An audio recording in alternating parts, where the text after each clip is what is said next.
வணக்கம் நேயர்களே, மற்றும் ஒரு காலை பொழுதில் சந்தித்திருக்கின்றோம். பத்திரிகைகள் ஒரு பார்வை நிகழ்ச்சிக்கு அன்போடு வரவேற்கிறேன். இந்த காலை பொழுதில் வடக்கிலிருந்து வெளிவந்திருக்கக்கூடிய குடாநாட்டின் பிராந்திய முக்கிய பத்திரிகைகள் அனைத்தும் எமது கரம் கிடைத்திருக்கிறது. என்னென்ன செய்திகளை கொண்டு வந்திருக்கிறது என்பது தொடர்பாக பார்க்கலாம். இளநாடு, தினக்குரல், வலம்புரி, உதயன் என்று அனைத்து பத்திரிகைகளும் நம்மிடையே இருக்கிறது.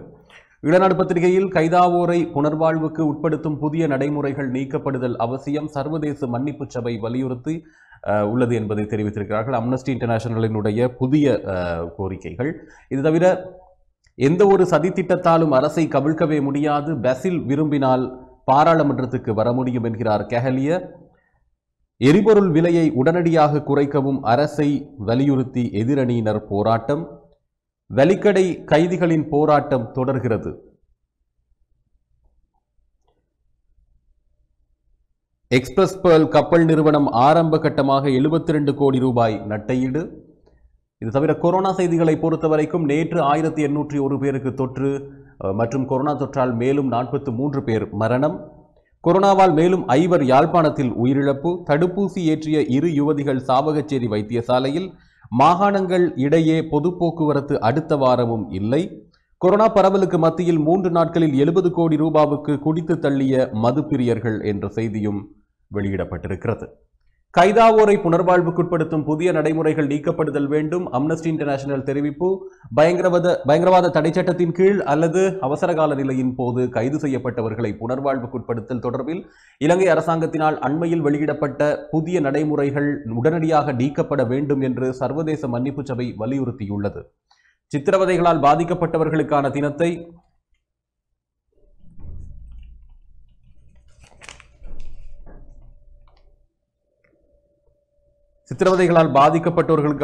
முன்னிட்டு சர்வதேச மன்னிப்பு சபையினால் அதன் உத்தியோகபூர்வ ட்விட்டர் பக்கத்தில் செய்யப்பட்டிருக்கும் பதிவிலேயே மேற்கண்டவாறு குறிப்பிடப்பட்டுள்ளது. பயங்கரவாத தடை சட்டத்தின் கீழ் அல்லது அவசரகால நிலையின் போது கைது செய்யப்பட்டவர்களை புனர்வாழ்வுக்கு உட்படுத்தல் தொடர்பில் இலங்கை அரசாங்கத்தினால் பயங்கரவாத தடை சட்டத்தின் கீழான புதிய நடைமுறைகள் வெளியிடப்பட்டன. அந்த நடைமுறைகள் உடனடியாக இடைநிறுத்தப்பட வேண்டும் என்று அரசாங்கத்தை வலியுறுத்துகிறோம். அதில் குறிப்பிடப்பட்டுள்ள நடைமுறைகளை பொறுத்தமட்டில் புனர்வாழ்வளித்தல் நிலையங்களில் மனித உரிமை மீறல்கள் இடம்பெற்றாலும் அவற்றுக்கு எதிரான பாதுகாப்பு உறுதி செய்யப்படவில்லை. அது மாத்திரமின்றி கடந்த காலங்களில் இடம்பெற்ற மனித உரிமை மீறல் சம்பவங்களுடன் தொடர்பு பட்டிருப்பதாக ஐக்கிய நாடுகள் சபையினால் குற்றம் சாட்டப்பட்டவர்கள் இந்த நடைமுறைகளை நிறைவேற்றும் அதிகார மையத்துடன் நெருங்கிய தொடர்பில் இருப்பது விசனத்தை ஏற்படுத்துகிறது. இவ்வாறான புனர்வாழ்வளித்தல் நிலையங்கள் கடந்த காலங்களில் எவ்வாறு இயங்கின என்பதையும் அங்கு பாலியல் வன்முறைகள் மற்றும் பாலின பாகுபாடுகள் உள்ளடங்கலாக எந்தளவுக்கு மனித உரிமை மீறல்கள் இடம்பெற்றன என்பதனையும் நாம் ஏற்கனவே சுட்டிக்காட்டியிருக்கின்றோம் என்றும் கூறப்பட்டுள்ளது. எந்த ஒரு சதித்திட்டத்தாலும் அரசை கவிழ்க்கவே முடியாது, பசில் விரும்பினால் பாராளுமன்றத்துக்கு வர முடியும் என்கிறார் அமைச்சர் கெஹலிய. ஸ்ரீலங்கா பொதுஜன முன்னணி தலைமையிலான அரசு நாட்டு மக்களின் ஏகோபித்த ஆதரவுடன் நிறுவப்பட்ட ஒரு அரசு, 3/2 பெரும்பான்மையுடன் ஆட்சி செய்கின்ற அரசு. எனவே எந்த ஒரு சதித்திட்டத்தாலும் இந்த அரசை கவிழ்க்கவே முடியாது. இந்த தகவலை அரசுக்கு எதிராக சதித்திட்டம் தீட்டுவோருக்கு சொல்லி வைக்க விரும்புகின்றேன் என்று அந்த செய்தி செல்கிறது.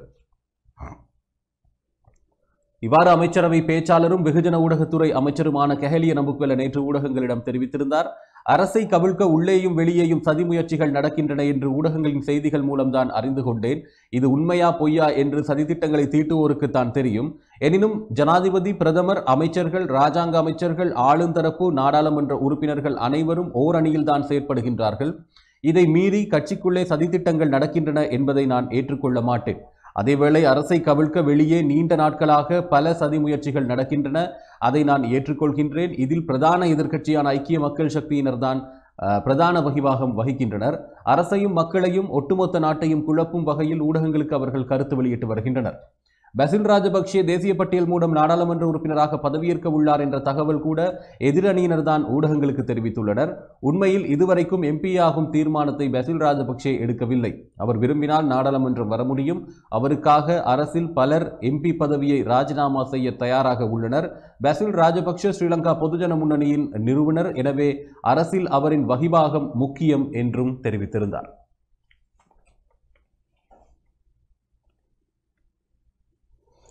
வெலிக்கடை கைதிகளின் போராட்டம் தொடர்கிறது. வெலிக்கடை சிறைச்சாலையின் கூரை மீது ஏறி கைதிகள் சிலர் ஆரம்பித்த எதிர்ப்பு நடவடிக்கை 3வது நாளாக நேற்றும் தொடர்ந்துள்ளது. துமிந்த சில்வாவுக்கு பொது மன்னிப்பு வழங்கப்பட்டதை அடுத்து கைதிகள் இந்த போராட்டத்தை ஆரம்பித்தனர். மரண தண்டனை விதிக்கப்பட்ட நாளிலிருந்து அதனை ஆயுள் தண்டனையாக மாற்றுமாறு கைதிகள் கோரிக்கை விடுத்து வருகின்றனர். போதைப்பொருள் குற்றச்சாட்டில் கைது செய்யப்பட்டவர்களே எதிர்ப்பில் ஈடுபட்டுள்ளதாக சிறைச்சாலைகள் ஊடக பேச்சாளர் சந்தன ஏக்கநாயக்க தெரிவித்தார். இருந்தபோதிலும் கைதிகளின் ஆர்ப்பாட்டம் குறித்து கவனம் செலுத்தப்பட்டுள்ளதாகவும் அவர் கூறுகிறார். இதனிடையே மகர மற்றும் வெலிக்கடை சிறைச்சாலைகளின் பாதுகாப்பு பலப்படுத்தப்பட்டுள்ளது. மரண தண்டனை விதிக்கப்பட்ட 260 பேரின் தண்டனையை ஆயுள் தண்டனையாக மாற்றுவதற்கான யோசனை ஜனாதிபதிக்கு அனுப்பி வைக்கப்பட்டுள்ளதாக சிறைச்சாலைகள் மறுசீரமைப்பு ராஜாங்க அமைச்சர் லொஹான் ரத்வத்த தெரிவித்தார். குறித்த கைதிகளின் பெயர் பட்டியல் நீதி அமைச்சரினால் வழங்கப்பட்டதாகவும் அமைச்சர் குறிப்பிடுகிறார்.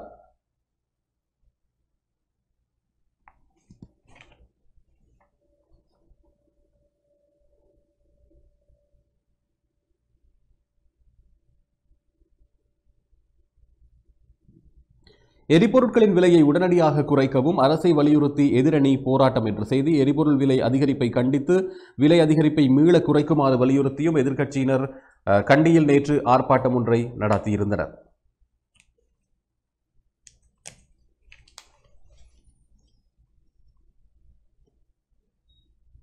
ஊழல் நிறைந்த அரசின் தன்னிச்சையான ஆட்சிக்கு எதிராக தாம் ஆர்ப்பாட்டத்தில் ஈடுபட்டதாக ஐக்கிய மக்கள் சக்தி இதன் போது தெரிவித்தது.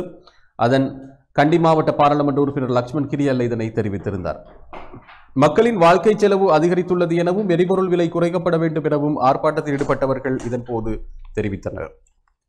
கொரோனா செய்திகளை பார்க்கலாம். நேற்றும் 1801 பேருக்கு கொரோனா தொற்று உறுதி என்ற செய்தி. இலங்கையில் கொரோனா வைரஸ் தொற்றால் பாதிக்கப்பட்ட மேலும் 1801 பேர் நேற்று அடையாளம் காணப்பட்டுள்ளனர். கொரோனா தொற்றால் மேலும் 43 பேர் மரணம். இலங்கையில் கொரோனா தொற்றுக்கு உள்ளான 43 பேர் நேற்று முன்தினம் உயிரிழந்ததாகவும் சுகாதார அமைச்சின் தொற்று நோயியல் பிரிவு தெரிவிக்கிறது. கொரோனாவால் மேலும் 5 யாழ்ப்பாணத்தில் உயிரிழப்பு. யாழ் போதனா வைத்தியசாலையில் சிகிச்சை பெற்று வந்த COVID-19 நோயாளிகள் 5 உயிரிழந்துள்ளனர். நேற்று முன்தினம் 2 உயிரிழந்துள்ளனர் என்றும்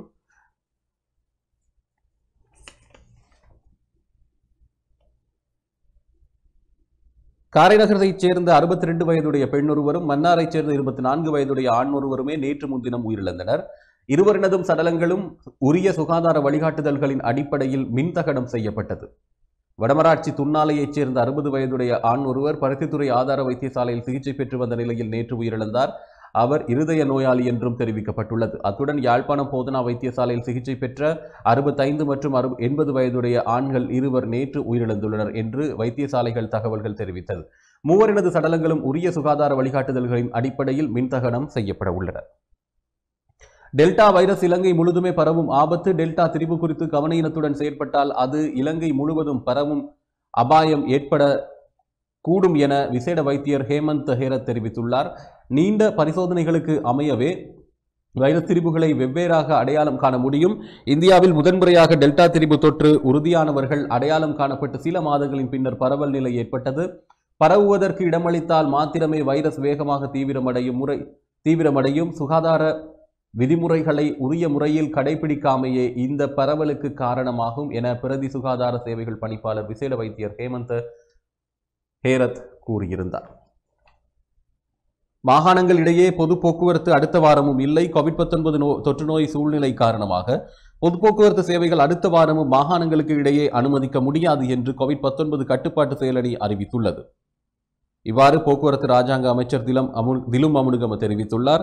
அதன்படி பஸ் மற்றும் ரயில் சேவைகள் அடுத்த வாரம் மாகாணங்களுக்குள் மட்டுமே தொடர்ந்தும் இயங்கும் என்று அவர் குறிப்பிட்டுள்ளார்.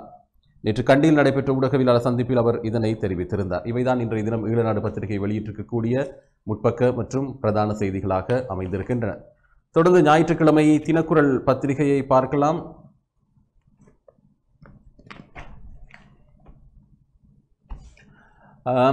இலங்கையில் 4வது அலைக்கு வித்திடுமா டெல்டா, முன்னெச்சரிக்கை இன்றேல் விரைவில் ஆபத்து என எச்சரிக்கை. நாட்டில் கொரோனா 2.5 லட்சத்தை கடந்தது. கொரோனா தொற்றால் தாய் தந்தை மகன் பலி. பேராதனை பகுதியில் பெரும் சோகம். டெல்டா திரிபு சமூகத்தில் பரவிய அறிகுறிகள் இல்லை. சுகாதார மேம்பாட்டு பணியகம் தெரிவிப்பு. கொரோனாவுக்கு யாழில் நேற்று 3 பேர் உயிரிழப்பு. மாவட்டத்தில் தினசரி மரணங்கள் அதிகரிப்பு. பசிலிக்காக பதவி விலக தயாராகும் 4 எம்பிக்கள் என்ற ஒரு செய்தியும். தொடரும் கொரோனா பலி, மேலும் 43 பேர் உயிரிழப்பு. முல்லைத்தீவில் தடுப்பூசி போட்டோருக்கு ஒவ்வாமை, கிளிநொச்சியை அடுத்து தொடரும் சர்ச்சை. நிலைமையை பொறுத்து எந்நேரமும் பயணக்கட்டுப்பாடு அமுலாகலாம், இராணுவ தளபதி கூறுகிறார். திறமையின்மை, விரக்தியை ஜனாதிபதியின் உரை காட்டுகிறது, எதிர்க்கட்சித் தலைவர் சஜித் கூறுகிறார். இலங்கைக்கு முதற்கட்டமாக 715 மில்லியன் ரூபாய் இழப்பீடு, கப்பல் காப்புறுதி நிறுவனம் இணக்கம் என்ற செய்திகளையும் வெளியிட்டிருக்கிறது இன்றைய தினக்குரல் பத்திரிகை. நாட்டில் 4வது அலைக்கு வித்திடுமா டெல்டா, முன்னெச்சரிக்கையின்றேல் விரைவில் ஆபத்து என எச்சரிக்கை. அந்த செய்தியை பொறுத்தவரைக்கும் இலங்கையில் பரவி வரும்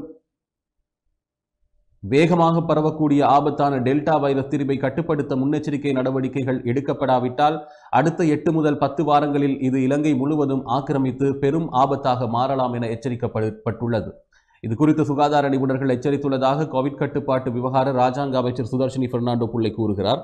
மக்கள் சரியான சுகாதார வழிகாட்டுதல்களை பின்பற்றாவிட்டால் நிலைமை மோசமடையக்கூடும் என்றும் தெரிவித்துள்ளார்.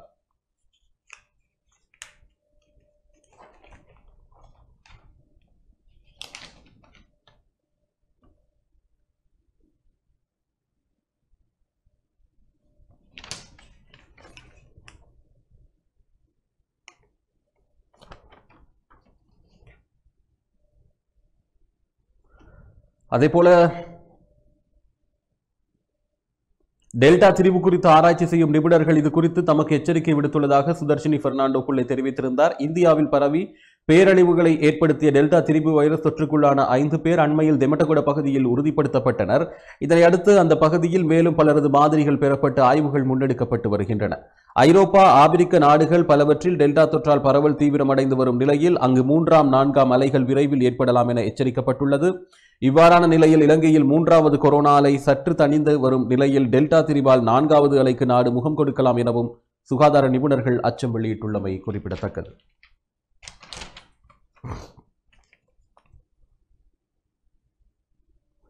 அதற்கு அருகிலேயே டெல்டா திரிபு சமூகத்தில் பரவிய அறிகுறிகள் இல்லை என்ற செய்தியை சுகாதார மேம்பாட்டு பணியகம் தெரிவித்துள்ளது. கொரோனா வைரஸின் ஆபத்தான டெல்டா திரிபு சமூகத்தில் பரவியதற்கான அறிகுறிகள் எதுவும் இல்லை என இலங்கை சுகாதார மேம்பாட்டு பணியகம் தெரிவித்துள்ளது. நாட்டில் இதுவரை 5 பேருக்கு மட்டுமே டெல்டா திரிபு உறுதிப்படுத்தப்பட்டதாக சுகாதார மேம்பாட்டு பணியகத்தின் பணிப்பாளர் ரஞ்சித் படுவந்துடுவ தெரிவித்துள்ளார். எனினும் டெல்டா திரிபு நாட்டின் ஏனைய பகுதிகளிலும் பரவலாம் என்ற அச்சம் சுகாதார அதிகாரிகளின் மத்தியில் இருப்பதும் குறிப்பிடத்தக்கது. இலங்கையில் ஆபத்தாக வேகமாக பரவும் டெல்டா திரிபு முதலில் கொழும்பு தெமட்டகுடை பகுதியில் கண்டறியப்பட்டது. இதனால் இந்த வைரஸ் சமூகத்தில் பரவியிருக்கலாம் என்ற சந்தேகம் இருந்தது. நாங்கள் தொடர்ந்தும் விழிப்புடன் இருக்கிறோம். இந்த பகுதியில் பல்வேறு நபர்களின் மாதிரிகள் பெறப்பட்டு ஆய்வுக்கு உட்படுத்தப்பட்டு வருகிறது எனவும் ரஞ்சித் படுவந்துடவ தெரிவித்தார். இந்தியாவில் தொற்று நோயின் 2வது அலையில் டெல்டா திரிபு பேரழிவுகளை ஏற்படுத்தியது. இந்த திரிபு இலங்கைக்குள் பரவலாம் என்ற அச்சம் காரணமாக PCR பரிசோதனைகள் தீவிரப்படுத்தப்பட்டன. தெமட்டகுடை ஆறாமய பகுதியில் ஒரே குடும்பத்தைச் சேர்ந்த 3 பேர் உட்பட 5 பேரில் இந்த திரிபு முதலில் கண்டறியப்பட்டது. அதே நேரத்தில் ஆறாமய உள்ளிட்ட பகுதிகளில் இங்கிலாந்தில் முதலில் அடையாளம் காணப்பட்ட அல்வா திரிபு வைரஸ் தொற்றுக்குள்ளான 35 பேர் கண்டறியப்பட்டனர். இந்த நிலையில் டெல்டா திரிபு உள்ளிட்ட கொரோனா வைரஸ் பரவாமல் தடுக்க பொதுமக்கள் தொடர்ந்தும் சுகாதார வழிகாட்டுதல்களை கண்டிப்பாக பின்பற்ற வேண்டும் என சுகாதார மேம்பாட்டு பணியக பணிப்பாளர் ரஞ்சித் படுவந்துடவ கோரிக்கை விடுத்தார்.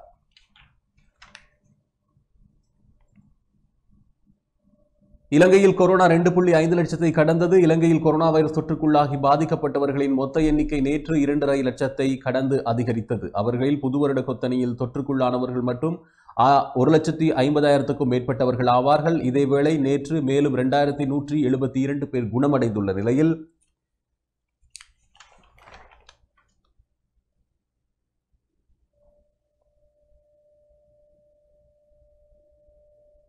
நாட்டில் தொற்றுக்குள்ளாகி குணமடைந்தவர்களின் மொத்த எண்ணிக்கை 2,16,840 அதிகரித்துள்ளது. அதேபோல தற்போது 30,200க்கும் மேற்பட்டவர்கள் தொற்று நோயுடன் சிகிச்சை பெற்று வருவதும் குறிப்பிடத்தக்கது.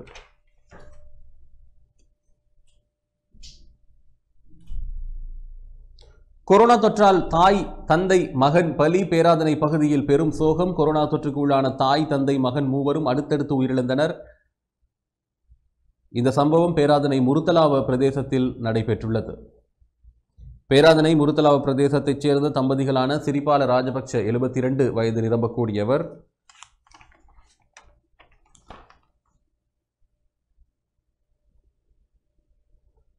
அவர் கடந்த 3ஆம் திகதியும், சீலா ராஜபக்ஷ வயது 70, அவர் 14ஆம் திகதியும், அவர்களது புதல்வன் தம்மிக ராஜபக்ஷ 38 வயது கடந்த 23ஆம் திகதியும் உயிரிழந்ததாக அந்த பகுதிக்கு பொறுப்பான சுகாதார அதிகாரி தெரிவித்திருந்தார். தொடர்ந்து செய்திகளை பார்க்கலாம் ஒரு விளம்பர இடைவேளைக்கு பிறகு.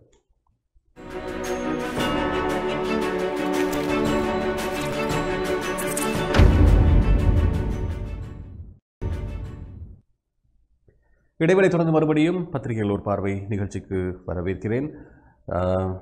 நிலைமையை பொறுத்து எந்த நேரமும் பயணக்கட்டுப்பாடு அமுலாகலாம், இராணுவ தளபதி கூறுகிறார். நாட்டில் மீண்டும் பயணக்கட்டுப்பாடுகள் அமுல் செய்யப்பட மாட்டாது என வெளியாகும் செய்திகளை இராணுவ தளபதி ஜெனரல் சவேந்திர சில்வா மறுத்துள்ளார். நாட்டில் நாளாந்தம் பதிவாகும் கோவிட் தொற்றாளர்கள் எண்ணிக்கை மற்றும் கொரோனா மரணங்களின் எண்ணிக்கை என்பவற்றை அடிப்படையாக கொண்டு எந்நேரத்திலும் தீர்மானம் எடுக்கப்படலாம் என அவர் மேலும் தெரிவித்துள்ளார்.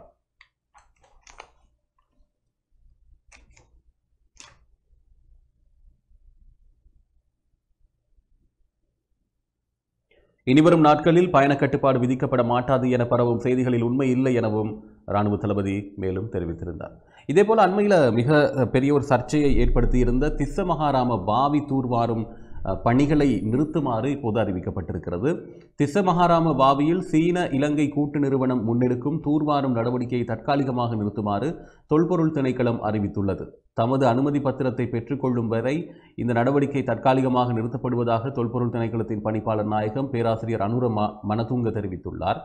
இந்த விடயம் தொடர்பில் தொல்பொருள் திணைக்களம் மதிப்பீடு செய்து வாவிக்கு ஏற்படும் பாதிப்பு குறித்து அறிக்கை சமர்ப்பிக்கும் எனவும் அவர் குறிப்பிட்டுள்ளார். அதன் பின்பு இந்த பணிகளை முன்னெடுப்பதா அல்லது மாற்று நடவடிக்கைகள் குறித்து ஆலோசனை வழங்குவதா என தொல்பொருள் திணைக்களம் உத்தேசிக்கும் என்றும் தொல்பொருள் திணைக்களத்தின் பணிப்பாளர் நாயகம் தெரிவித்துள்ளார். இந்த திஸ்ஸமகாராம வாவி பகுதியில் சீன இராணுவத்திற்கு ஒப்பான சீருடையுடன் தூர்வாறுதல் நடைபெற்றது என்ற விஷயமும் ஒரு பெரிய ஒரு சர்ச்சையை ஏற்படுத்தியது என்பதையும் இந்த நேரத்தில் ஞாபகப்படுத்தலாம். பல்வேறு நிகழ்வுகளில் பங்கேற்க யாழ் வருகிறார் அமைச்சர் நாமல். விளையாட்டுத்துறை அமைச்சர் நாமல் ராஜபக்ஷ இன்று ஞாயிற்றுக்கிழமை யாழ் மாவட்டத்திற்கு வருகை தந்து பல்வேறு நிகழ்ச்சிகளில் கலந்து கொள்ள உள்ளார். இன்று பிற்பகல் 2 மணிக்கு கரவெட்டி முள்ளி பகுதியில் அமைக்கப்பட்ட சேதன பசலை தயாரிக்கும் நிலையத்தை அமைச்சர் திறந்து வைக்க உள்ளார். அதனைத் தொடர்ந்து பலாலி வடக்கில் அமைந்துள்ள பலாலி அரச தமிழ்கழவன் பாடசாலை திறப்பு விழா வைபவம், தெல்லிப்பளை தையிட்டி கிராமத்தில் குடிநீர் சேவை வழங்கும் ஆரம்ப நிகழ்வு ஆகியவற்றிலும் பிரதம விருந்தினராக கலந்து கொள்ள உள்ளார். அதனைத் தொடர்ந்து பிற்பகல் 4 மணிக்கு யாழ்ப்பாணம் மத்திய கல்லூரி மற்றும் யாழ் கலாசார மத்திய நிலையமும் ஆகியவற்றுக்கும் அமைச்சர் விஜயம் மேற்கொள்ள உள்ளார். பசிலுக்காக பதவி விலக தயாராகும் 4 எம்பிக்கள் ஸ்ரீலங்கா பொதுஜன முன்னணியின் தேசிய அமைப்பாளர் முன்னாள் அமைச்சர் பசில் ராஜபக்ஷ நாடாளுமன்றம் வர வழிவிடும் வகையில் தங்கள் பதவி விலக தயாராக இருப்பதாக அக்கட்சியின் 4 தேசிய பட்டியல் நாடாளுமன்ற உறுப்பினர்கள் தெரிவித்துள்ளதாக கட்சி தகவல்கள் தெரிவிக்கின்றன. ஸ்ரீலங்கா பொதுஜன பெரமுனவின் பொதுச் செயலாளர் சாகர காரியவசம், ஜயந்த கெட்டகொடா, மர்ஜான் ஃபலீல் மற்றும் பேராசிரியர் ரஞ்சித் பண்டார ஆகியோரே தயாராகவிருப்பதாக கட்சி வட்டாரங்கள் தெரிவித்தன. எதிர்வரும் 6ஆம் திகதி ஆரம்பமாக உள்ள நாடாளுமன்ற அமர்வின் போது முன்னாள் அமைச்சர் பசில் ராஜபக்ஷ நாடாளுமன்ற உறுப்பினராக சத்தியப்பிரமாணம் செய்து கொள்ளக்கூடும். அன்றைய தினமே அவர் அமைச்சு பொறுப்பையும் ஏற்பார் எனவும் தகவல்கள் வெளியாகியுள்ளது. முல்லைத்தீவிலும் தடுப்பூசி போட்டோருக்கு ஒவ்வாமை, கிளிநொச்சியை அடுத்து தொடர்கிறது சர்ச்சை. புதுக்குடியிருப்பு ஆடை தொழிற்சாலையில் பணியாற்றும் ஊழியர்கள் பலருக்கு கோவிட்-19 தடுப்பூசி கடந்த 2 நாட்கள் ஏற்றப்பட்டுள்ள நிலையில் தடுப்பூசி போட்டுக்கொண்ட சிலர் ஆடை தொழிற்சாலையில் நேற்று மயங்கி விழுந்தனர். இதையடுத்து அவர்கள் உடனடியாக புதுக்குடியிருப்பு ஆதார வைத்தியசாலைக்கு கொண்டு செல்லப்பட்டு அனுமதிக்கப்பட்டனர்.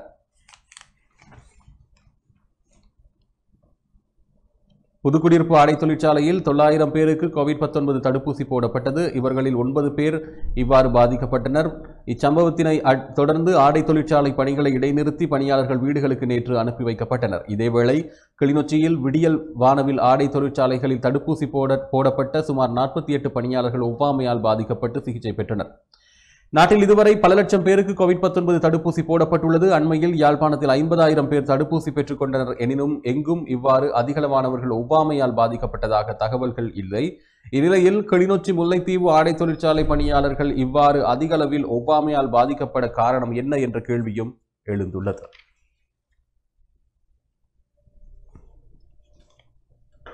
திறமையின்மை விரக்தியை ஜனாதிபதியின் உரை காட்டுகிறது. எதிர்க்கட்சித் தலைவர் சஜித் கூறுகிறார். நாட்டு மக்களுக்கான ஜனாதிபதியின் உரை மக்களின் எதிர்பார்ப்புகளை முற்றிலுமாக சிதைத்த உரை என்றும் அது அரசாங்கத்தின் திறமையற்ற தன்மையையும் தோல்வியையும் நிரூபிக்கிறது என்றும் எதிர்க்கட்சித் தலைவர் சஜித் பிரேமதாச தெரிவித்தார். மக்கள் சார்பாக செய்யப்பட வேண்டிய 6 அவசர செயல்கள் குறித்து ஜனாதிபதியின் கவனத்தை ஈர்ப்பதற்காக தான் உட்பட ஐக்கிய மக்கள் சக்தி நேற்று முன்தினம் ஒரு சிறப்பு அறிக்கையை வெளியிட்டதாகவும் அவை தொடர்பாக குறைந்தபட்ச கவனத்தை ஏனும் ஜனாதிபதி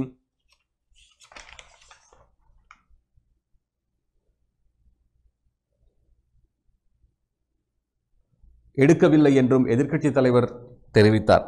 ஐக்கிய மக்கள் சக்தியினால் நடைமுறைப்படுத்தப்படுகின்ற எதிர்க்கட்சியிலிருந்து ஓர் மூச்சு நிகழ்ச்சி திட்டத்துக்கு ஒருங்கிணைவாக ஆரோக்கியமான நாட்டை கட்டியெழுப்பும் நோக்கில் எதிர்க்கட்சித் தலைவர் சஜித் பிரேமதாச எண்ணக்கருவுக்கு அமைவாக நடைமுறைப்படுத்தப்படும் ஜனசுவய கருத்திட்டத்தின் மூலம் மேற்கொள்ளப்படுகின்ற சமூக நலத்திட்டத்தின் 18வது கட்டமாக 33 லட்சம் ரூபாய் பெறுமதி வாய்ந்த அத்தியாவசிய மருத்துவமனை உபகரணங்கள் மாத்தளை லக்கல பகுதியில் லக்கல வைத்தியசாலைக்கு நேற்று நன்கொடையாக வழங்கியிருந்தார். இந்நிகழ்வில் பங்கேற்ற போதே அவர் இவ்வாறு தெரிவித்தார். இந்நிகழ்வில் ஐக்கிய மக்கள் சக்தியின் சிரேஷ்ட பிரதி தலைவர் வைத்தியர் ராஜித சேனாரட்ன, தேசிய அமைப்பாளர் திஸ்ஸாத்த நாயக்க, கட்சியின் ஊடக பேச்சாளரும் பிரதி செயற்பாட்டு பிரதானியுமான மனுஷ நாணயக்கார, மாத்தளை மாவட்ட பாராளுமன்ற உறுப்பினர் ரோஹிணி கவிரத்ன மற்றும் வைத்தியர் காவிந்த ஜெயவர்தன ஆகியோரும் கலந்து கொண்டிருந்தனர்.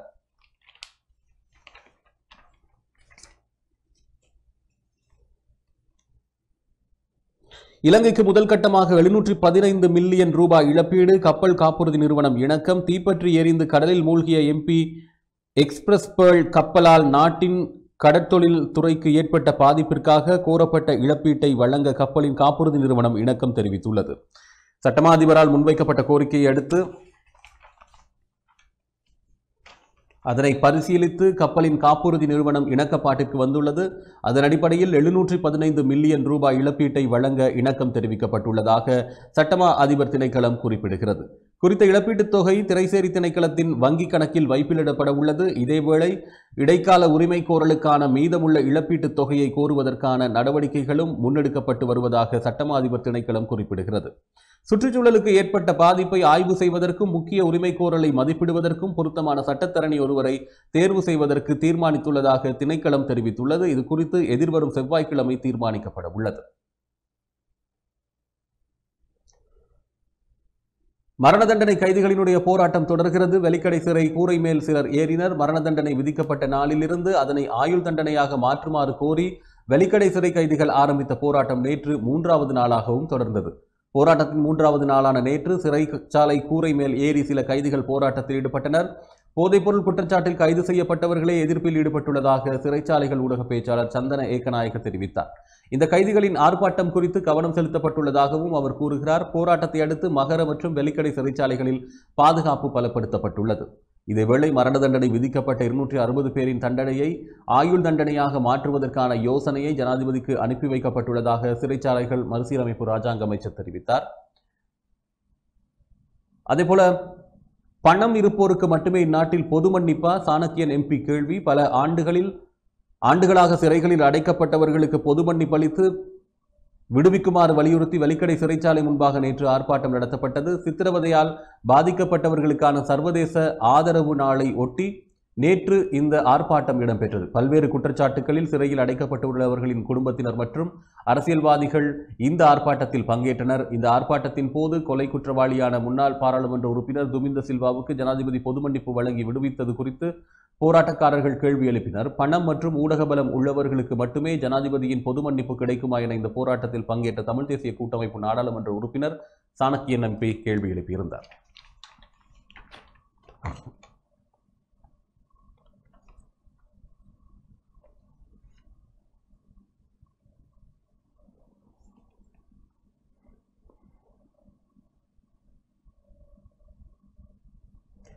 தினக்குரல் பத்திரிகையினுடைய செய்திகள் அவ்வாறாக அமைந்திருக்கிறது. அது மட்டும் இல்லாமல் 9ஆம் பக்கம் துமிந்தவின் பொது மன்னிப்பு சர்ச்சையாவது ஏன் என்று பிபிசி வெளியிட்டிருக்கக்கூடிய செய்தி 9ஆம் பக்கம் முழுமையாக பிரசுரிக்கப்பட்டிருக்கிறது.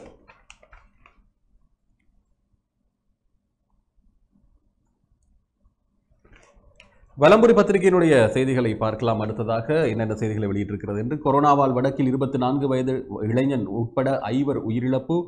கொரோனாவால் நான் இறந்தால் எனது பிள்ளையை யார் பார்ப்பது, பெற்ற பிள்ளையை 15 முறை குத்திக் கொன்ற யாழ்ப்பாண பெண் என்ற ஒரு செய்தியும் வெளியிடப்பட்டிருக்கிறது புகைப்படத்துடன். பயங்கரவாத தடை சட்டத்தின் புதிய நடைமுறைகள் நீக்கப்பட வேண்டும், சர்வதேச மன்னிப்பு சபை கோரிக்கை. அரசியல் கைதிகளை விடுவிக்க கோரி வெலிக்கடை சிறைக்கு முன்பு ஆர்ப்பாட்டம். யாழில் 41 பேர் உட்பட வடக்கில் 45 பேருக்கு கொரோனா தொற்று. அமைச்சர் நாமல் இன்று யாழ் விஜயம். கொரோனா 43 பேர் மரணம். கண்டி பேராதனை பகுதியில் தந்தை தாய் மகன் கோவிட்டால் உயிரிழப்பு. தமிழரின் பிரச்சினைக்கு தீர்வு என்ன? தமிழ் கட்சிகளின் தலைமைகள் ஜூமில் இன்று கலந்துரையாடல். நாய்க்கடிக்கு இலக்கான குடும்ப பெண் மரணம். சுழிபுரம் மேற்கில் சம்பவம். யாழ் புத்தூரில் வீடு புகுந்து வாழ்வெட்டுக்குழு அட்டகாசம். மூளாய் வைத்தியசாலையில் தாய்மை கருவள சிகிச்சை முறை ஆரம்பிக்கப்பட்டது. கொரோனாவால் நான் இறந்தால் எனது பிள்ளையை யார் பார்ப்பது, பெற்ற பிள்ளையை 15 முறை குத்திக் கொன்ற யாழ்ப்பாண பெண் என்ற செய்தி லண்டனில் இருந்து அந்த செய்தி பதிவாகிறது. கொரோனா வைரஸால் தான் இறந்தால் குழந்தை எப்படி வாழும் என்ற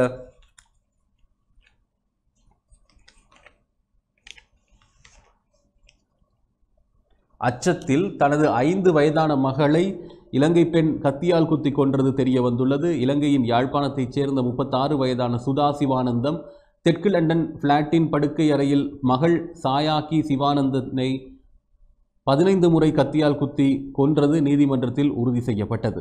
ஏறக்குறைய 1 வருடமாக அவர் மர்ம நோய்களை பற்றி அச்சத்தில் இருந்தார். கரோனா வைரஸ் குறித்த பயம் மற்றும் லாக்டவுன் கட்டுப்பாடுகளால் தனது மனைவி மனப்பிறழ்விற்கு உள்ளாகி இருக்கலாம் என கணவர் நம்புகிறார். லண்டனில் மிச்சமில் இருக்கும் வீடு ஒன்றில் கடந்த ஆண்டு ஜூன் மாதம் 30ஆம் தேதி 5 வயது மதிக்கத்தக்க சாயாக்கி என்ற சிறுமியை அவரது தாயார் கத்தியால் பலமுறை குத்தி கொண்டிருந்தார். அத்துடன் அவரும் தற்கொலை செய்ய முயற்சியில் ஈடுபட்டு படுகாயங்களுடன் வீட்டில் கிடந்ததால் அவர் மருத்துவமனைக்கு உடனே அழைத்து செல்லப்பட்டார். அவருக்கு அங்கு தொடர்ந்தும் சிகிச்சை அளிக்கப்பட்டு வருகின்றமை குறிப்பிடத்தக்கது. பயங்கரவாத தடை சட்டத்தின் புதிய நடைமுறைகள் நீக்கப்பட வேண்டும், சர்வதேச மன்னிப்பு சபை கோருகிறது.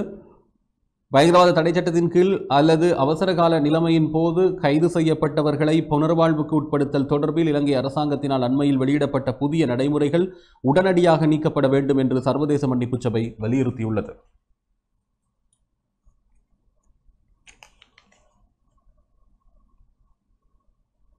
சித்திரவதைகளால் பாதிக்கப்பட்டவர்களுக்கான தினத்தை முன்னிட்டு சர்வதேச மன்னிப்பு சபையினால் அதன் உத்தியோகபூர்வ ட்விட்டர் பக்கத்தில் செய்யப்பட்டிருக்கும் பதிவிலேயே மேற்கண்டவாறு குறிப்பிட்டுள்ளது. அப்பதிவில் மேலும் கூறப்பட்டிருப்பதாவது, பயங்கரவாத தடை சட்டத்தின் கீழ் அல்லது அவசரகால நிலையின் போது கைது செய்யப்பட்டவர்களை புனர்வாழ்விற்கு உட்படுத்தல் தொடர்பில் இலங்கை அரசாங்கத்தினால் பயங்கரவாத தடை சட்டத்தின் கீழான புதிய நடைமுறைகள் வெளியிடப்பட்டன. அந்த நடைமுறைகள் உடனடியாக இடைநிறுத்தப்பட வேண்டும் என்று அரசாங்கத்தை வலியுறுத்துகிறோம் என்று அப்பதிவில் தெரிவிக்கப்பட்டுள்ளது. தமிழரின் பிரச்சினைக்கு தீர்வு காண தமிழ் கட்சிகளின் தலைமைகள் ஜூமில் இன்று கலந்துரையாடல். தமிழ் மக்கள் எதிர்கொள்ளும் பிரச்சினைகளை ஓரணியில் நின்று ஒருமித்த நிலைப்பாட்டில் தீர்வு காண தமிழ் தேசிய கட்சிகளின் தலைமைகள் இன்று ஜூம் கலந்துரையாடலில் ஈடுபட உள்ளனர்.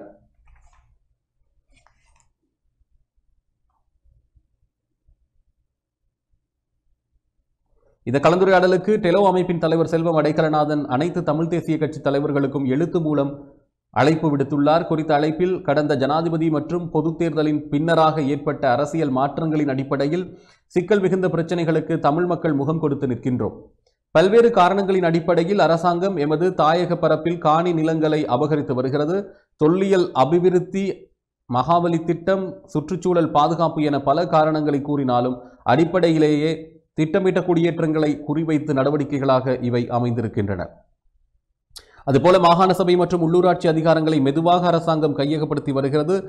இவற்றை தடுத்து நிறுத்தவும் இருக்கக்கூடிய அதிகாரங்களை பாதுகாக்க வேண்டிய கடப்பாடும் எங்களுக்கு இருக்கிறது. ஆகவே காலத்தின் தேவையை கருத்தில் கொண்டு எந்தெந்த விடயங்களில் தமிழ் மக்கள் மீது அக்கறை கொண்ட தமிழ் தேசிய கட்சிகள் ஆகிய நாங்கள் ஒருமித்த நிலைப்பாட்டில் வினையாற்ற முடியும் என்ற ஆரம்ப கட்ட இணையவழி ஊடான கலந்துரையாடலுக்கு உங்கள் அனைவரையும் அன்போடு அழைக்கிறோம். தேர்தல் நோக்கங்கள், கட்சி நலன்கள் மற்றும் தனிப்பட்ட விரோதங்களை தாண்டி செயல்படும் நோக்கத்திலேயே இந்த அழைப்பு விடுக்கப்படுகிறது என்று அதில் தெரிவிக்கப்பட்டுள்ளது. இந்த ஞாயிற்றுக்கிழமை மாலை 5 மணிக்கு இந்த சந்திப்பில் கலந்து கொள்ள உங்கள் சம்மதத்தை எதிர்பார்த்திருக்கின்றேன் என்று செல்வம் அடைக்கலநாதன் அழைப்பு விடுத்துள்ளார். மாவை சேனாதிராஜா, CV விக்னேஸ்வரன், சித்தார்த்தன், கஜேந்திரகுமார், சுரேஷ் பிரேமச்சந்திரன் ஆகியோருக்கு இவ்வழைப்பு விடுக்கப்பட்டுள்ளது.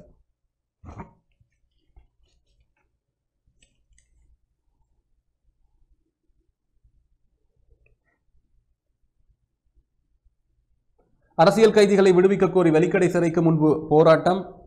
தண்டனை காலம் நிறைவடைகின்ற அரசியல் கைதிகள் 16 பேரை அரசு விடுவித்துள்ள நிலையில் ஏனையவர்களையும் விடுவிக்க வேண்டும் என்று வலியுறுத்தி வெலிக்கடை சிறைச்சாலைக்கு முன்பாக ஆர்ப்பாட்டம் மேற்கொள்ளப்பட்டது.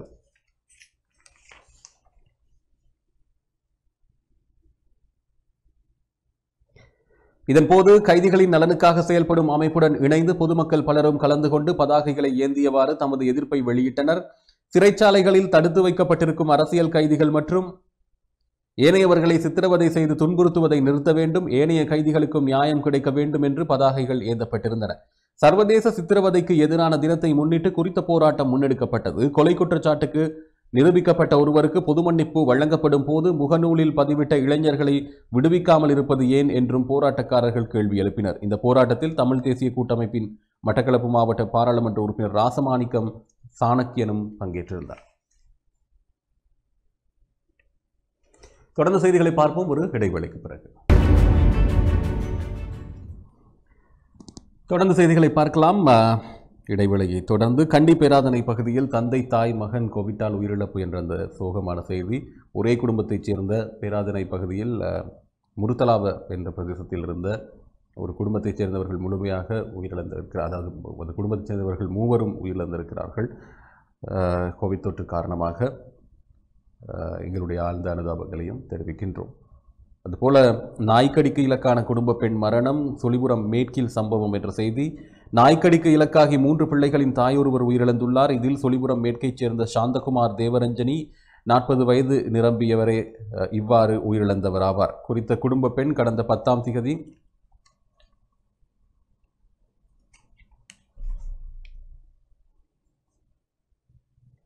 தனது அயலில் உள்ள உறவினர் வீட்டிற்கு சென்றுள்ளார். அதன்போது அங்கு நாய்க்கடிக்கு இலக்காகி வைத்தியசாலையில் மருந்து கட்டியுள்ளார். பின்னர் 15 நாட்களின் பிறகு நேற்று முன்தினம் மாலை திடீர் சுகையினம் அடைந்த நிலையில் சிகிச்சைக்காக யாழ் போதனா வைத்தியசாலையில் அனுமதிக்கப்பட்ட நிலையில் அன்றைய தினம் இரவு சிகிச்சை பலனின்றி அவர் உயிரிழந்துள்ளார். இவரது மரண விசாரணையை யாழ் போதனா வைத்தியசாலையின் திடீர் மரண விசாரணை அதிகாரி நமசிவாயம் பிரேம்குமார் மேற்கொண்டுள்ளார்.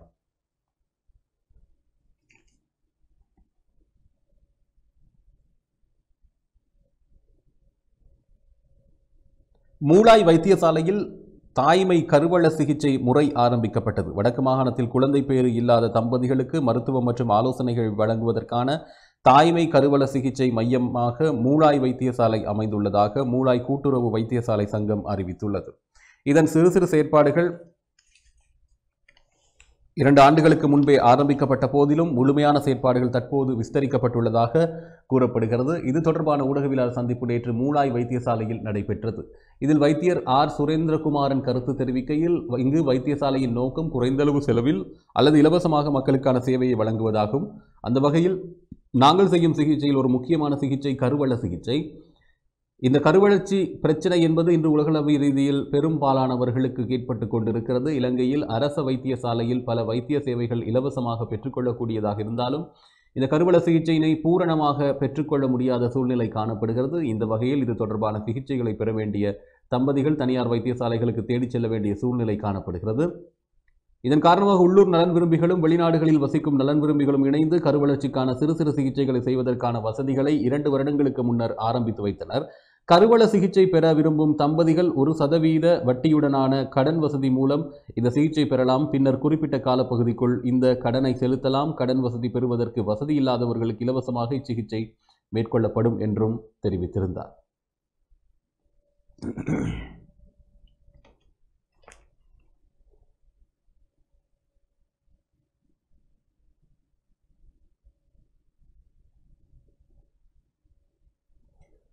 வர்த்தக நிலையங்கள் மீது திடீர் பரிசோதனை. யாழ் மாவட்ட அரசாங்க அதிபரின் கட்டளைக்கு அமைவாக யாழ் மாவட்ட பாவனையாளர் அலுவல்கள் அதிகார சபையின் உத்தியோகத்தர்களால் யாழ்ப்பாணம் மருதனார் மடம், சுன்னாகம், கந்தரோடை, மசியாப்பிட்டி ஆகிய பிரதேசங்களில் அமைந்துள்ள வர்த்தக நிலையங்கள் நேற்று முன்தினம் வெள்ளிக்கிழமை பரிசோதனைக்கப்பட்டு விலை தொடர்பான கள ஆய்வுகள் மேற்கொள்ளப்பட்டன.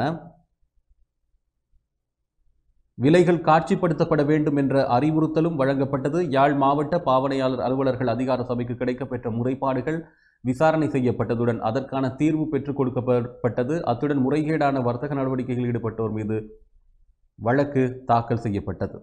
பயங்கரவாத தடை சட்டம் முற்றாக நீக்கப்பட வேண்டும், மீளாய்வு செய்வதை ஏற்றுக்கொள்ள முடியாது என்கிறார் சுமந்திரன் எம்பி. பயங்கரவாத தடை சட்டத்தினை முழுமையாக நீக்குவதாக ஐக்கிய நாடுகள் மனித உரிமைகள் பேரவையிலும் சர்வதேச நாடுகளுக்கும் இலங்கை அரசாங்கம் வாக்குறுதி அளித்துள்ள நிலையில் அச்செயற்பாட்டினை முன்னெடுக்க வேண்டும் என தமிழ் தேசிய கூட்டமைப்பின் யாழ் மாவட்ட பாராளுமன்ற உறுப்பினர் எம் ஏ சுமந்திரன் தெரிவித்தார். பயங்கரவாத தடை சட்டம் மீளாய்வுக்கு உட்படுத்தப்படுவதற்கான அமைச்சரவை உபகுழு நியமிக்கப்பட்டுள்ள நிலையில் அச்சட்டம் பற்றி கருத்து வெளியிடுகையிலேயே அவர் மேற்கண்டவாறு தெரிவித்தார். ஐக்கிய நாடுகள் மனித உரிமைகள் பேரவையில் நிறைவேற்றப்பட்ட தீர்மானங்களின் போது இலங்கை அரசாங்கம் பயங்கரவாத தடை சட்டத்தினை முற்றாக நீக்குவதாக இணக்கப்பாட்டை வெளியிட்டுள்ளது. இவ்வாறான நிலையில் தற்போது பயங்கரவாத தடை சட்டத்தினை மீளாய்வு செய்ய உள்ளதாக அரசாங்கம் கூறுகிறது. எம்மை பொறுத்தவரையில் அரசாங்கம் ஐநாவிலும் ஏனைய சர்வதேச அரங்குகளிலும் நாடுகளுக்கும் வழங்கிய வாக்குறுதிகளுக்கு அமைவாக பயங்கரவாத தடை சட்டத்தினை முழுமையாக நீக்க வேண்டும், அதனை மீளாய்வு செய்வதாக கூறுவதை ஏற்றுக்கொள்ள முடியாது. தற்போது அமலில் உள்ள பயங்கரவாத தடை சட்டம் நீக்கப்பட்டு அதன் கீழ் கைது செய்யப்பட்டு நீண்ட காலமாக தடுத்து வைக்கப்பட்டவர்கள் விடுவிக்கப்பட வேண்டும். அதே நேரம் சர்வதேச சம்பிரதாயங்களுக்கு அமைவாக புதிய பயங்கரவாத எதிர்ப்பு சட்டம் உருவாக்கப்பட வேண்டும். உருவாக்கப்படும் சட்டங்கள் நிச்சயமாக ஜனநாயக விழுமியங்கள் உள்ளீர்த்ததாக இருக்க வேண்டும் எனவும் அவர் தெரிவித்தார்.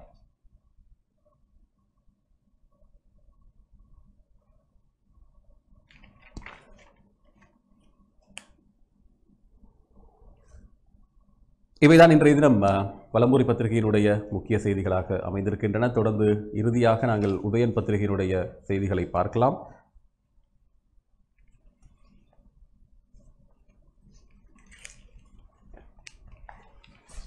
உதயன் இன்றைய தினம் ஞாயிற்றுக்கிழமை என்பதனால் உதயனின் சஞ்சீவி என்ற சிறப்பு இதழாக இன்றைய தினம் வெளியிடப்பட்டிருக்கிறது.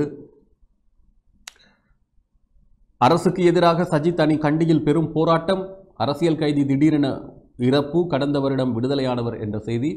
கொரோனா 2,50,000 என்ற செய்தி. தமிழர் பிரச்சனைகளுக்கு தீர்த்து வைப்பதில் அக்கறை, கோத்தாபாயவின் நிலைப்பாடு இதுவாம், வெளிவிவகார அமைச்சர் தெரிவிப்பு என்ற செய்தியும், அடுத்த ஜனாதிபதி பசில் ராஜபக்ஷவா என்ற ஒரு கேள்விக்குறியுடனான செய்தி. வெடிக்காத நிலையில் ஆர்ட்டிலரி குண்டு ஒன்று மீட்பு, சகல அரசியல் கைதிகளையும் விடுவிக்க கோரி ஆர்ப்பாட்டம், வெலிக்கடை சிறைச்சாலைக்கு முன்பாக உறவினர்கள் நேற்று முன்னெடுப்பு. இது தவிர கொரோனா செய்திகளை பொறுத்தவரைக்கும் யாழ் போதனாவில் கொரோனா தொற்றால் மேலும் 2 இறப்பு, சாவு 43, மொத்தம் 2905, வடக்கில் 56 என்ற செய்திகள். தமிழர் பிரச்சனைகளை தீர்த்து வைப்பதில் அக்கறை, கோத்தபாயவின் நிலைப்பாடு இதுவாம், வெளிவிவகார அமைச்சர் தெரிவிப்பு. தமிழ் மக்கள் எதிர்நோக்கும் பிரச்சனைகளை தீர்த்து வைப்பதில் ஜனாதிபதி கோட்டாபய ராஜபக்ஷ தலைமையிலான அரசு அதீத அக்கறை கொண்டுள்ளது. அதை வெளிப்படுத்தும் முதல் சமிக்ஞையாகவே தமிழ் அரசியல் கைதிகள் 16 பேரை பொது மன்னிப்பின் கீழ் விடுதலை செய்துள்ளார் ஜனாதிபதி. அந்த செய்தியினுடைய தொடர்ச்சி இவ்வாறு வெளிவிவகார அமைச்சர் தினேஷ் குணவர்தன தெரிவித்தார். மரண தண்டனை கைதி துமிந்த சில்வாவை பொது மன்னிப்பின் கீழ் விடுதலை செய்ததை மூடி மறைப்பதற்காகவே தமிழ் அரசியல் கைதிகள் 16 பேரை ஜனாதிபதி விடுதலை செய்தார் என்று எதிரணியினர் முன்வைக்கும் குற்றச்சாட்டுக்களை அரசு அடியோடு நிராகரிக்கிறது என்றும் அவர் குறிப்பிட்டார். புதிய அரசு பதவியேற்ற நாள் தொடக்கம் துமிந்த சில்வாவை பொது மன்னிப்பின் கீழ் விடுதலை செய்யுமாறு கொழும்பு மாவட்ட மக்கள் ஆளும் கட்சியினர் மட்டுமல்ல எதிரணியினர் கூட ஜனாதிபதியிடம் எழுத்தில் கோரிக்கை விடுத்தனர். அரசியல் பழிவாங்கல் காரணமாகவே துமிந்த சில்வா மரண தண்டனை கைதியானார். கடந்த நல்லாட்சி அரசுதான் தமிழ் மக்களை ஏமாற்றி ஆட்சி நடத்தியது. கோத்தாபய அரசு ஒருபோதும் தமிழ் மக்களை ஏமாற்றாது, தமிழ் மக்களை வைத்து அரசியல் நடத்தாது. தமிழ் மக்கள் எதிர்நோக்கும் பிரச்சனைகளை தீர்த்து வைப்பதில் அரசு அதீத அக்கறை கொண்டுள்ளது. அதை வெளிப்படுத்தும் முதல் சமிக்ஞையாகவே தமிழ் அரசியல் கைதிகள் 16 பேரை பொது மன்னிப்பின் கீழ் ஜனாதிபதி விடுதலை செய்துள்ளார். சிறையில் உள்ள ஏனைய அரசியல் கைதிகளையும் விடுவிக்கும் நடவடிக்கையை அரசு முன்னெடுக்கும். அதேவேளை தமிழர்களின் அரசியல் பிரச்சினைகளுக்கும் தீர்வு காணும் நடவடிக்கைகளை அரசு முன்னெடுக்கும். எனவே அரசை தமிழ் மக்கள் நம்ப வேண்டும் எனவும் வெளிவிவகார அமைச்சர் தினேஷ் குணவர்தன தெரிவித்தார். அடுத்த ஜனாதிபதி பசில் ராஜபக்ஷவா என்ற கேள்வியுடனான ஒரு செய்தி. அடுத்த ஜனாதிபதி தேர்தலில் பிரதமர் மஹிந்த ராஜபக்ஷவின் புதல்வரான அமைச்சர் நாமல் ராஜபக்ஷ போட்டியிட மாட்டார் என்று அறிவிக்கப்பட்டுள்ளது. மாறாக பொதுஜன பெரமுனவின் நிறுவனரான பசில் ராஜபக்ஷ போட்டியிட உள்ளார் என்று நம்பகரமான வட்டாரங்களில் இருந்து தகவல்கள் கிடைத்துள்ளது. ஜனாதிபதி கோட்டாபய ராஜபக்ஷ, பிரதமர் மஹிந்த ராஜபக்ஷ மற்றும் முன்னாள் சபாநாயகரும் அமைச்சருமான சமல் ராஜபக்ஷ உள்ளிட்டவர்களுக்கு இடையிலான ரகசிய சந்திப்பொன்று கடந்த வியாழக்கிழமை நடைபெற்றதாகவும் தெரிவிக்கப்படுகிறது. ஜனாதிபதி கோட்டாபய ராஜபக்ஷவின் கொழும்பில் உள்ள மிரிகான இல்லத்தில் இந்த சந்திப்பு இரவில் நடத்தப்பட்டுள்ளது. இதன்போது அடுத்த ஜனாதிபதி தேர்தல் குறித்த ஆலோசனைகள் நடத்தப்பட்டுள்ளது. இந்நிலையில் அடுத்த ஜனாதிபதி தேர்தலில் பசில் ராஜபக்ஷவை போட்டியிட வைப்பதற்கான இணக்கப்பாட்டுக்கு ராஜபக்ஷ குடும்பம் வந்திருக்கிறது என்று பொதுஜன முன்னணியின் முக்கியஸ்தர் ஒருவர் தெரிவித்தார். ஏற்கனவே அடுத்த ஜனாதிபதி தேர்தலில் அமைச்சர் நாமல் ராஜபக்சவை களமிறக்க உத்தேசிக்கப்பட்டிருந்த போதிலும் தற்போது அந்த தீர்மானத்தில் மாற்றம் கொண்டு வரப்பட்டுள்ளது. எதிர்வரும் மாதம் நிதி மற்றும் பொருளாதார அபிவிருத்தி அமைச்சராக நியமிக்கப்பட உள்ள பசில் ராஜபக்ஷ 2024ஆம் ஆண்டுக்கான இலங்கையின் பொருளாதாரத்தை பலப்படுத்துவதற்கான சவாலை எதிர்கொள்ளப் போகின்றார். அந்த சவாலில் அவர் வெற்றியடைந்தால் அடுத்த ஜனாதிபதி தேர்தலானது மிகப்பெரிய சவாலாக அவருக்கு அமையாது என்பதே ராஜபக்ஷ குடும்பத்தினரின் ஊகமாக உள்ளது என பொதுஜன பெரமுனவின் முக்கியஸ்தர் ஒருவர் குறிப்பிட்டுள்ளார். வெடிக்காத நிலையில் ஆட்லரி குண்டு மீட்பு. மாதகல் பகுதியில் வெடிக்காத நிலையில் ஆட்லரி குண்டொன்று நேற்று மீட்கப்பட்டுள்ளது. வீதி திருத்த பணிகளில் ஈடுபட்டிருந்த நேரம் நிலத்தை தோண்ட முற்பட்ட போது குறித்த குண்டு இருப்பது கண்டுபிடிக்கப்பட்டது. சம்பவம் தொடர்பில் இளவாலை போலீசாருக்கு தகவல் தெரிவிக்கப்பட்டதை அடுத்து போலீசார் மேலதிக விசாரணைகளை மேற்கொண்டு வருகின்றனர்.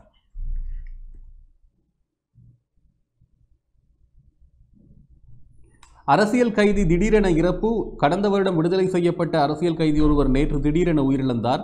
கோட்டாபய ராஜபக்ஷ கொலை முயற்சி வழக்கில் 2006ஆம் ஆண்டு பயங்கரவாத தடைப்பிரிவால் கைது செய்யப்பட்டு 14 ஆண்டுகள் தடுத்து வைக்கப்பட்டு கடந்த வருடம் ஜனாதிபதி சட்டத்தரணி கேவி தவராசா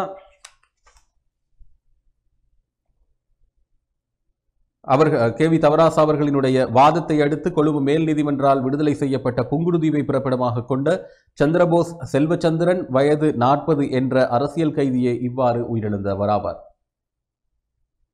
கடந்த 2006ஆம் ஆண்டு டிசம்பர் மாதம் 1ஆம் திகதி கொழும்பு கொள்பிட்டி பித்தளை சந்தியில் அப்போதைய பாதுகாப்பு செயலாளரான கோத்தாபய ராஜபக்சவை கொலை செய்ய நடத்தப்பட்ட தற்கொலை தாக்குதலுடன் குறித்த நபர் தொடர்புடையவர் என்று குற்றஞ்சாட்டி 14 ஆண்டுகள் குறித்த நபர் தடுப்பில் வைத்து விசாரிக்கப்பட்டார். ஜனாதிபதி சட்டத்தரணி தவராசாவின் வாதத்தை அடுத்து கடந்த வருடம் அவர் விடுவிக்கப்பட்டார். இந்த நிலையில் நேற்று திடீரென மயக்கமடைந்து விழுந்து அவர் உயிரிழந்துள்ளார். குறித்த நபருக்கு 14 இடங்களில் அடிக்காயங்கள் உள்ளன என்றும் அவை விசாரணையின் போது ஏற்படுத்தப்பட்ட காயங்கள் என்றும் கடந்த சில மாதங்களுக்கு முன்னர் வெளிப்படுத்தப்பட்டமை குறிப்பிடத்தக்கது. சகல அரசியல் கைதிகளையும் விடுவிக்க கோரி ஆர்ப்பாட்டம். வெலிக்கடை சிறைச்சாலைக்கு முன்னால் உறவினர்கள் நேற்று முன்னெடுப்பு. அரசியல் கைதிகள் 16 பேரை அரசு விடுவித்துள்ள போதிலும் சிறைச்சாலையில் உள்ள ஏனைய அரசியல் கைதிகளையும் விடுவிக்க வேண்டும் என்று வலியுறுத்தி வெலிக்கடை சிறைச்சாலைக்கு முன்பாக நேற்று ஆர்ப்பாட்டம் முன்னெடுக்கப்பட்டது. இதன்போது கைதிகளின் நலனுக்காக செயற்படும் அமைப்புடன் இணைந்து பொதுமக்கள் பலரும் கலந்து கொண்டிருந்தனர். கம்மன் பிளவுக்கு நாள் குறிக்க விசேட கூட்டத்துக்கு ஏற்பாடு என்ற ஒரு செய்தி உட்பக்க செய்தியாக வலுசக்தி அமைச்சர் உதய கம்மன் பிளவுக்கு எதிராக முன்வைக்கப்பட்டுள்ள நம்பிக்கையில்லா பிரேரணையை விவாதத்துக்கு எடுத்துக்கொள்ளும் திகதியை நிர்ணயிப்பதற்காக விசேட கூட்டம் ஒன்று நடைபெற உள்ளது. சபாநாயகர் மஹிந்தயாப்பா அபேவர்தன தலைமையில் ஜூன் 1 அல்லது 2ஆம் திகதி அளவில் நடைபெறும் இந்த கூட்டத்தில் கட்சித் தலைவர்களும் கட்சிகளின் சிறப்பு பிரதிநிதிகளும் பங்கேற்க உள்ளனர். ஜூலை மாதத்துக்கான முதல் வார நாடாளுமன்ற அமர்வு ஜூலை 6ஆம் திகதி ஆரம்பமாகின்றது. அந்த வாரத்துக்கான நிகழ்ச்சி நிரல் குறித்தும் இதன்போது ஆராயப்பட்டு தீர்மானம் எடுக்கப்பட உள்ளது. வலுசக்தி அமைச்சர் உதயகம்மன் பிளவுக்கு எதிராக முன்வைக்கப்பட்டுள்ள நம்பிக்கையில்லா பிரேரணையை விசேட அவசர விடயமாக கருதி விவாதத்துக்கு உட்படுத்துமாறு ஐக்கிய மக்கள் சக்தி சபாநாயகரிடம் கோரிக்கை விடுத்துள்ளது என்பதும் குறிப்பிடத்தக்கது.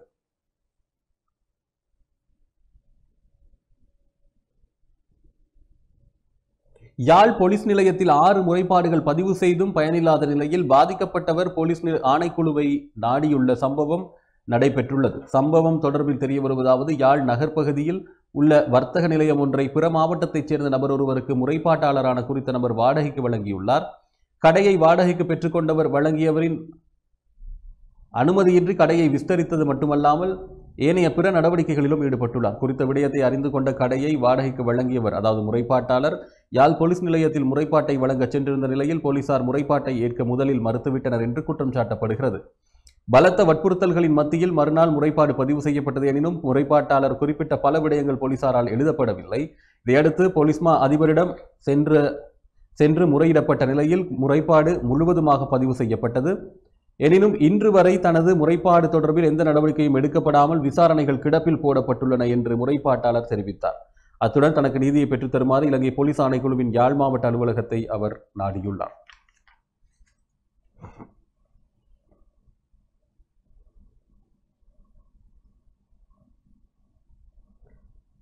கொரோனாவினால் 2,50,000 பேர் உயிரிழப்பு என்ற செய்தி.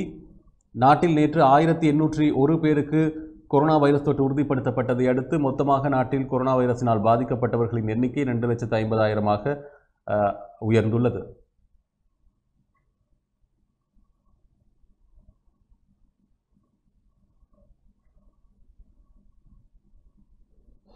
யாழ் போதனாவில் கொரோனா தொற்றால் மேலும் 2 இறப்பு, சாவு 43 அதிகரித்துள்ளது. மொத்த நாட்டினுடைய மரண எண்ணிக்கையில் நேற்றைய தினம் பதிவானது.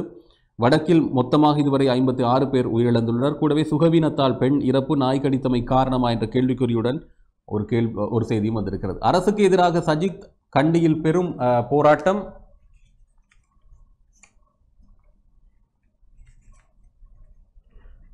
அரசின் தான் தோன்றித்தனமான ஆட்சிக்கு எதிராகவும் எரிபொருள் விலை அதிகரிப்பை கண்டித்தும் பிரதான எதிர்க்கட்சியான ஐக்கிய மக்கள் சக்தியினர் கண்டியில் நேற்று ஆர்ப்பாட்டம் நடத்தியிருந்தனர்.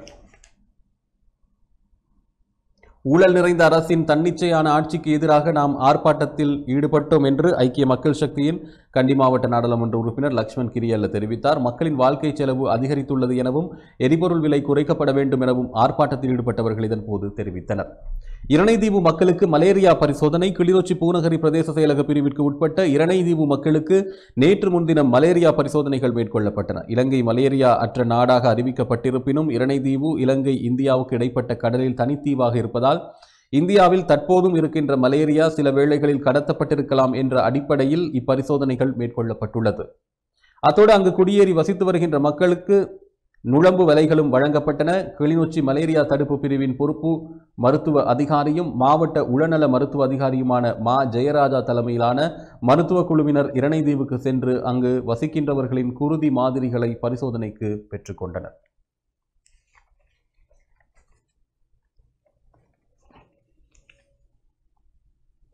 சகல அரசியல் கைதிகளையும் விடுவிக்க கோரி ஆர்ப்பாட்டம். வெலிக்கடை சிறைச்சாலைக்கு முன்பு உறவினர்களால் நேற்று முன்னெடுப்பு. அரசியல் கைதிகள் 16 பேரை அரசு விடுவித்துள்ள நிலையில் சிறைச்சாலையில் உள்ள ஏனைய அரசியல் கைதிகளையும் விடுவிக்க வேண்டும் என்று வலியுறுத்தி வெலிக்கடை சிறைச்சாலைக்கு முன்பாக நேற்று ஆர்ப்பாட்டம் முன்னெடுக்கப்பட்டது. இதன்போது கைதிகளின் நலனுக்கான அமைப்பு செயற்படும் அமைப்புடன் இணைந்து பொதுமக்கள் பலரும் கலந்து கொண்டிருந்தனர். பதாகைகளை ஏந்தியவாறு தமது கோரிக்கையை வெளிப்படுத்தினர். சிறைச்சாலைகளில் தடுத்து வைக்கப்பட்டிருக்கும் அரசியல் கைதிகள் மற்றும் ஏனையவர்களை சித்திரவதை செய்து துன்புறுத்துவதை நிறுத்த வேண்டும், ஏனைய கைதிகளுக்கும் நியாயம் கிடைக்க வேண்டும் என்று எழுதப்பட்ட வாசகங்கள் அடங்கிய பதாகைகள் ஆர்ப்பாட்டக்காரர்கள் ஏந்தியிருந்தனர். சர்வதேச சித்திரவதைக்கு எதிரான தினத்தை முன்னிட்டு குறித்த போராட்டம் முன்னெடுக்கப்பட்டது. கொலை குற்றச்சாட்டு நிரூபிக்கப்பட்ட ஒருவருக்கு பொது மன்னிப்பு வழங்கப்படும் போது முகநூலில் கருத்துக்களை பதிவிட்ட இளைஞர்களை விடுவிக்காமல் இருப்பது ஏன் என்றும் போராட்டக்காரர்கள் கேள்வி எழுப்பினர். இந்த போராட்டத்தில் தமிழ் தேசிய கூட்டமைப்பின் மட்டக்களப்பு மாவட்ட நாடாளுமன்ற உறுப்பினர் சாணக்கியனும் கலந்து கொண்டிருந்தார். இவைதான் இன்றைய பத்திரிகைகள் வெளியிட்டிருக்கக்கூடிய ஞாயிற்றுக்கிழமை பத்திரிகையின் முற்பக்க மற்றும் பிரதான செய்திகள். இந்த நாளும் இனிய நாளாக அமைந்திருக்கட்டும். நன்றி, வணக்கம்.